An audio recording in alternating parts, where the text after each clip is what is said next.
בשביל להכין את השייק נצטרך בננות, תותים, חלב עיזים,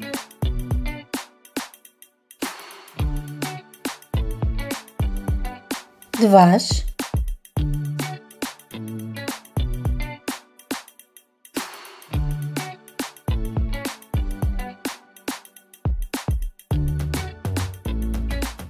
ונטחן את הכל ביחד בבלנדר.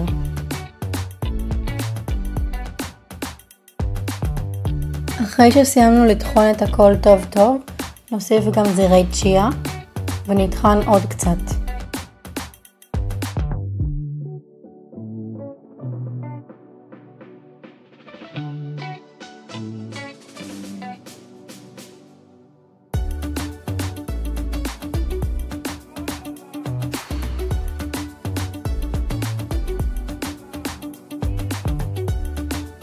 תהנו!